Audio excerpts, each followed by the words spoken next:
Well, ladies and gentlemen, it's about time I come clean and actually show you the working conditions of a stay at home software developer in Kenya. And there's a reason why I titled the video the way I titled it. For sure, those are my goals. For sure, those are my plans. And I plan on making $1 million in 2025. I will make known my plans for you guys, ladies and gentlemen. Don't you worry. I'll make everything known from the ins and outs of everything that I plan on doing in a separate video, of course. But right now, we're going to be focusing on the setup that is at hand. So without further ado, ladies and gentlemen, let us begin this. So as you can see, ladies and gentlemen, I am not in some very posh, very well lit studio. As you can see, there are shadows all over me because I'm not using soft boxes whatsoever. I'm just using panel lights that I probably got for cheap off of the streets of Nairobi. And the desk is very shoddy on its own. But everything that is being put together over here is not always obtainable for everybody. I need to make that clear, and I need to also make it known that not everybody can afford what it is that I have over here. But it's also at a certain level of entry. It's probably at the baseline of the entry levels setups that most people are having all over this world. And what I'm about to show you is the bare bones and the best structure of what it is that I use to operate the machine that I have when it comes to like basically coding online, coding as a coaching instructor, coding as a developer for multiple businesses, and coding also for my own personal pleasures and gains and, my own personal pet projects and brainchilds and all those different things. So I'm just going to show you basically how everything is set up, and without any fluff, I'll just show you even the wiring as it is, everything, how I set it into place and all those different things. And I'm hoping that it's totally relatable for most of the guys who want to go ahead and start this coding journey. They want to go ahead and take a deep dive into everything there is to do with the development journey. So without further ado, ladies and gentlemen, I shall show you everything that is going on right now. Let's start with the desk. As you can see, the desk from the clip that you're going to be seeing also as an overlay on this video is basically my main platform desk that I customized by myself. I got the wood blocks from a carpenter and had them do 30 meters above the ground, 30 inches above the ground, and that's usually the standard size for most modern desks. Then you can see like there's a certain frame that has been set up around it so that it holds steadily with whatever size there is to do with tabletop itself. And as for the tabletop, as you can see, there's a bit of a line in between, and there's a bit of a breakage also at the very edge, which is not really important. I mean, that one I just made it so that I could pass maybe some cables through. It was the wrong idea because I wasn't going to use it like this. If you take a look at the room and take a look at how I've set up my desk, it's totally different from how I intended it to be. So how my desk is set up right now, I have this wooden tabletops, well, more likely to be called a chipboard, because these chipboards are both, I think, about 45 inches each, and I wanted to get it all the way till 80 inches. And the table generally right now at length is 80 inches. And so what I did is I cut both boards by 5 inches each, and then bound them together using glue and some nails like in a certain angle so that it can actually fixate itself properly. So that is how I built this desk. It was a custom something, but I definitely got the blocks of wood from somewhere, and I will just tell you the price of how much it is that I got it. And they were all these blocks of wood were on a particular auction, so we brought them in for a particular business, and there were some extras, so I took the extras and put them together. So per piece of wood, in terms of how much I spent, I will leave that there. You can definitely see it on the screen. We have now the items that are on the table, and I want to start with the lighting setup. So the lighting setup is of 3 different sources. I'm going to call this my main key light because this is the one that I usually live on. So this one is a 5600 Kelvin, which is completely white.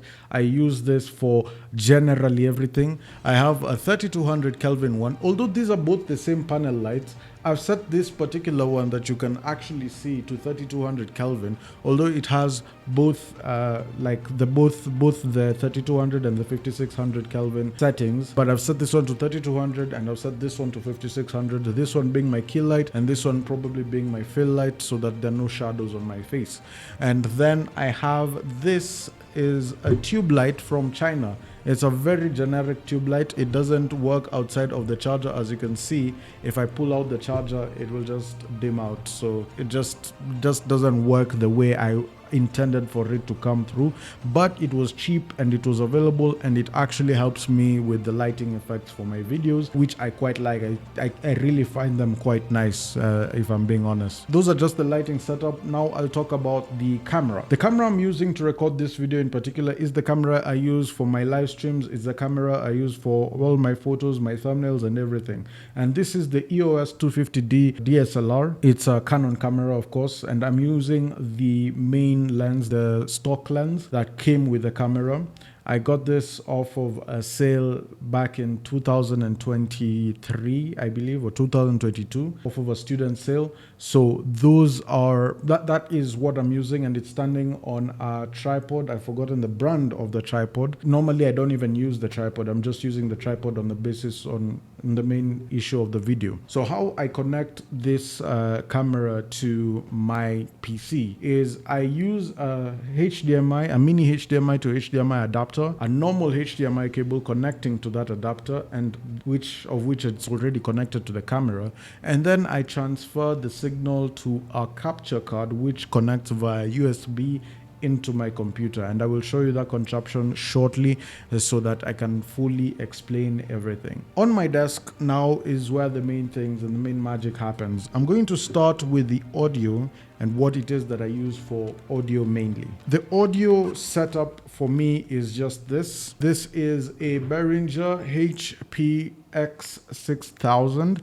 I've been using this for like about a year now, and I've not regretted it ever since.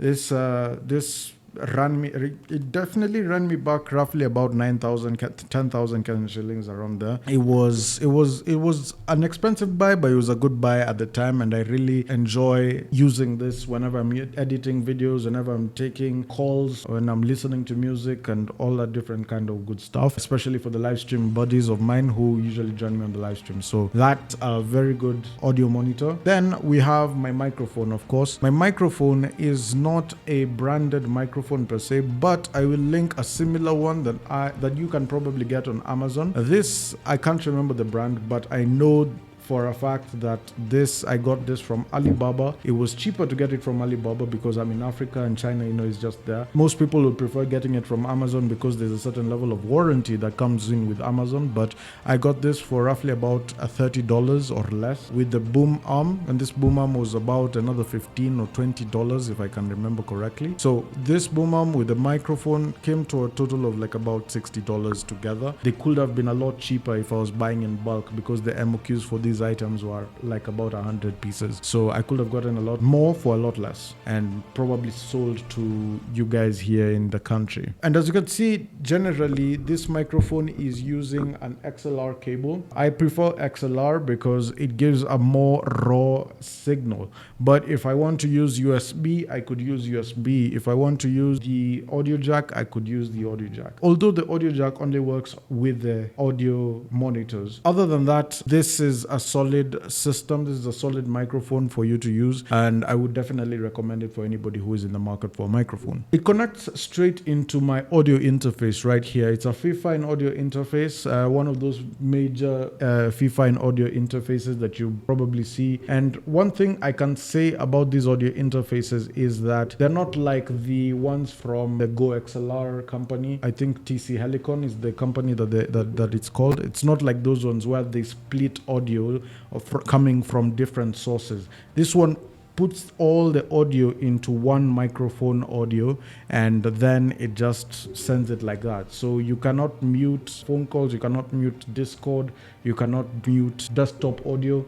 It just is, a bit hectic on that front. So that's something I probably am planning to upgrade, and I'm hoping that this project that I am working on will help me do just that. Now we move on to, just the rest of the stuff. Peripherals.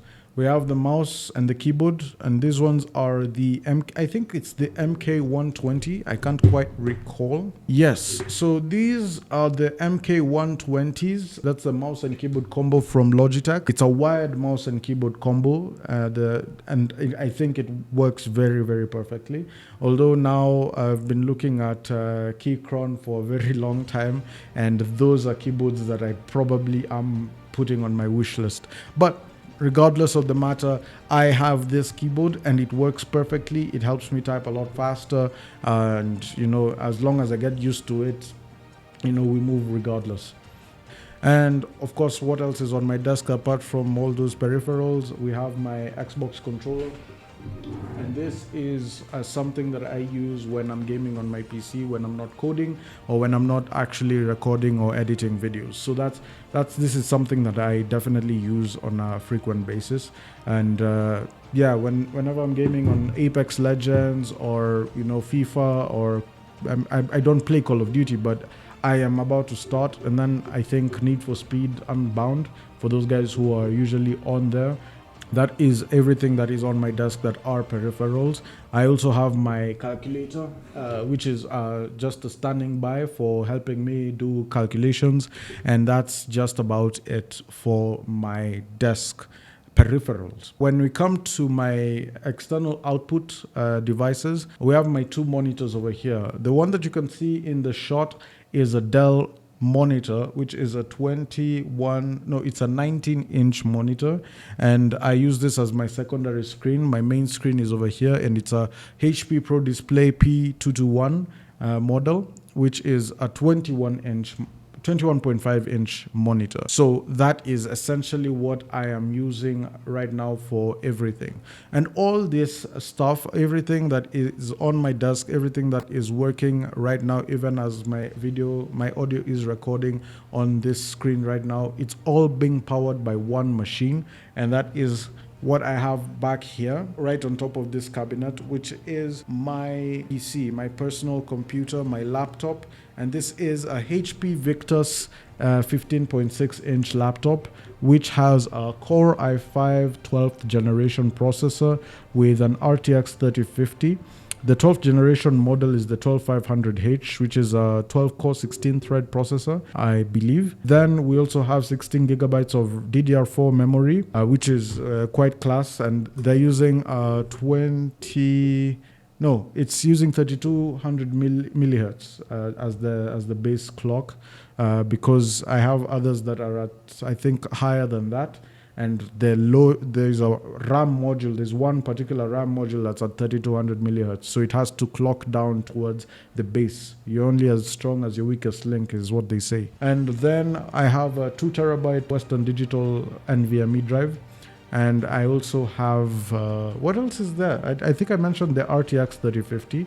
And yeah, I think that's pretty much it. It's quite decent. It's quite a decent laptop, especially most people will think that it's probably outdated because we have the 50 series RTX coming out. We also had the 40 series laptops that had the RTX 40 series, 4060, 4070, but this is still working just fine.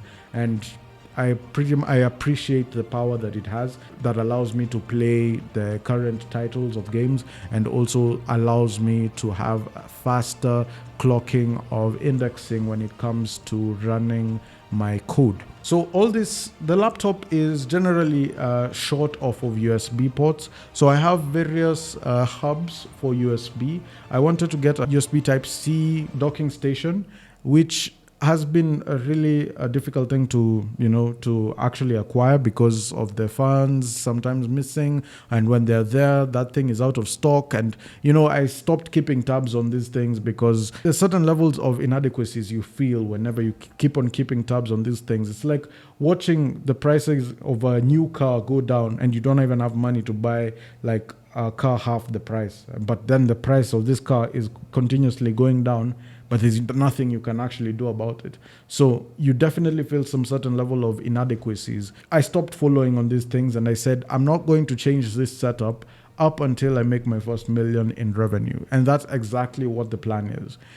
Inside this cabinet, before we even continue talking about this, is my UPS and a few of my extensions that are powering up this entire setup. So my UPS is a 2 kVA UPS. It's a very powerful UPS. It stays on for about 10 minutes after power goes off. And and it powers everything over here: the monitors, the lighting, the network router. It powers everything that's over here. And I really appreciate the fact that I've been able to obtain such a big UPS, because I think that UPS is really the lifesaver when it comes to what kind of work I'm doing. When power goes, I'm able to hear it beep, and nothing on this setup changes. The way I operate right now is I never switch on this light. So if power goes, I wouldn't know about it unless the UPS actually starts beeping. And yeah, that's how we move so much forward with the setup that we have right now. So, like I talked about, this entire setup being a stepping stone. I don't plan on it being a stepping stone for just a short time, such that when I get money, I'm going to start upgrading everything all at once. Start upgrading things slowly by slowly. I'm going to upgrade everything all at once. If I want to have my dream setup, I better just do it once, rather than having small moments of, okay, I'm going to buy a desk, and then the setup still looks the same. And then, okay, now I'm going to change my monitor. I get the 49-inch ultra wide, and I'm still using the same keyboard.